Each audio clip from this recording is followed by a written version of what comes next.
Today, Precarious plays Metroid Prime 3, Corruption. We have come to the end of days, the end of all things, and now Samus will sail into the morning light. Goodbye, world. Farewell. Our time here is done. Take us into that golden city of light. Oh god, it was way faster than I was expecting. I was really, there's like, I was hoping for like a yeah, and it was like, da, da, da, da, da. We've got places to be. This is the turbo train. Yeah.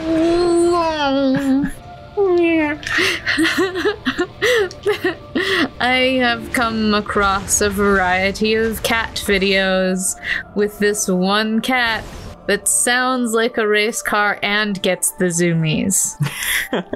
It's like one of those kind of cats. Yeah. Makes the noises, but like there are videos of it zooming through the house going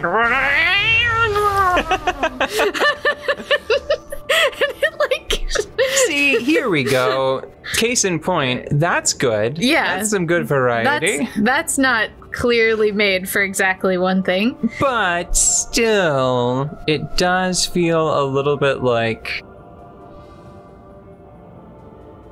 that height clearance is just so. Mm-hmm. Here's something that I want to see in Metroid Prime 4. Hear my cry, internet.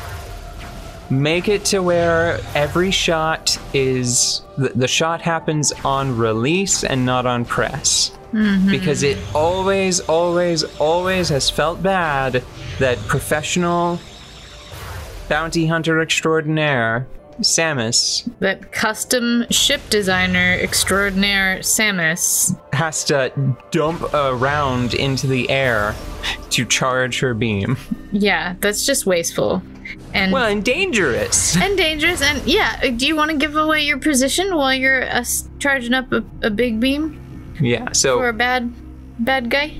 Thing number one, don't have Samus talk, and if she has to talk, have her only speak when it's cool, when it makes her seem cool and mysterious and not chatty. Don't make Samus chatty. There are many ways to communicate. Yeah. Thing number two, make it to where you shoot the power beam on release and not on press.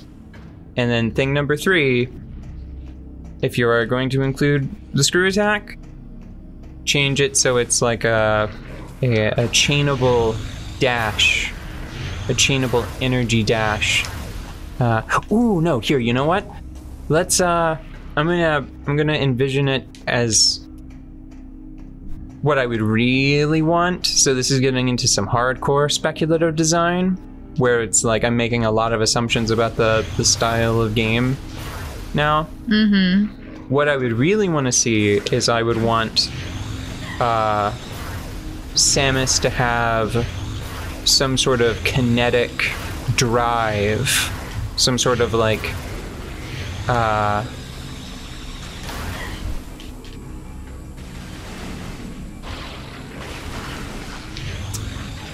hey, I don't like how you are glowing, my friend. I'm gonna need you to stop what you're doing right now. Okay. So I would want Samus to have some sort of kinetic drive meter that fills up as you like move and fight. Mm-hmm. And maybe like it's got like a comeback element, so it also fills up a little bit whenever you take damage. Mm-hmm. And then whenever it's full, then you can use this sort of screw attack replacement. And it is, it's like a super high speed charge that can... Like Shinespark. Yeah, oh, that's it. Why, thank you. Like Shinespark, yeah. It already exists, yeah. It already exists, and it's missing. Yeah, so add, re-envision the speed booster as like a kinetic bank, and as you move and battle, Samus builds up a kinetic charge, and then you can Shinespark to just like bash through enemies and dash around the environment. And it's really powerful, which is why it needs to be metered. It's like chunk a boss's HP by a third, or destroy a row of regular enemies. Or just make a level, all of the level's obstacles just silly. Just irrelevant.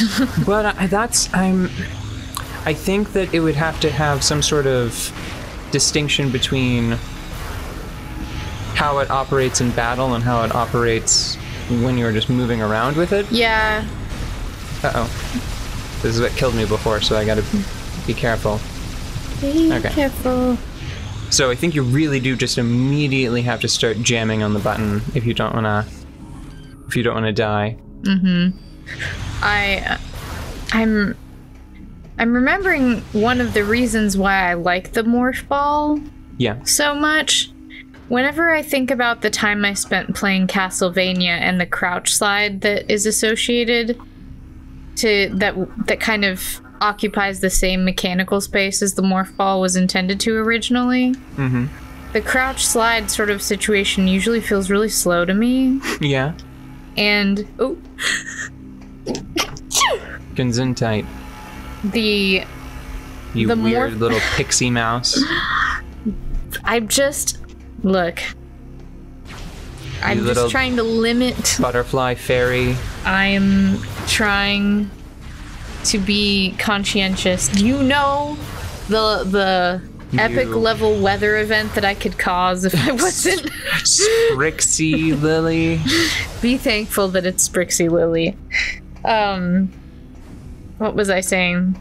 Crouch sliding in Castlevania. Crouch sliding, yeah. So it felt very like stuttery and slow, and not the initial crouch slide, but like then there's like the moment where you have to freaking get up or decide to continue to crouch slide. It's just, in comparison to the morph ball, like it's gonna be slower every time. It's gonna feel slower every time. But the morph ball just kind of put you in this like almost Sonic like zone. Yeah. And just thinking about how much speed picks up whenever you're in the morph ball in this game too, it feels right. And then thinking about layering on something like Shinespark on top of that to have sections that feel really fast, it just makes a lot of sense. It seems like it would feel really cool. Like, for example, the sections in here where you're swinging through on that weird sky track that I don't buy it. But that highly unsafe, impractical, that award-winning OSHA violation. Yes, award-winning OSHA violation. Let's go with that. That's an excellent descriptor. We had to write a new rule book, and it's this thick. Yeah. Oh, is there a grub in the sky? It's just a space pirate ship. It's fine. I think if you hit the little guy on front enough, it'll blow up. Yep. Here we go. Ew. Got it. Gross and gross. So, what was I saying? Oh yeah, I like how that speeds things up a little bit in some places. The varied pace of the games, I think, is one of the things that makes them very interesting that I didn't necessarily notice before, because sometimes it feels like you have to be moving kind of carefully and slowly and like taking out enemies and don't you dare doing a puzzle. Yeah. And then other times you're, rolling up and down a half pipe, doing that kind of thing. So I think that, yeah, just having something like the Shinespark could be like another layer that would actually be welcome and feel more like the original. Yeah, but I think it needs to be reimagined. Surely, yes. I don't think that it should have... Well, you see, here's the problem, right? I would want it to be combat-centric, And the problem with having it be combat centric is then like, how do you have platforming sections where there are like dopey infinitely respawning enemies and then you like blast them, or do you do one of these where it's like I'm moving around to charge up the meter, and that doesn't feel very satisfying.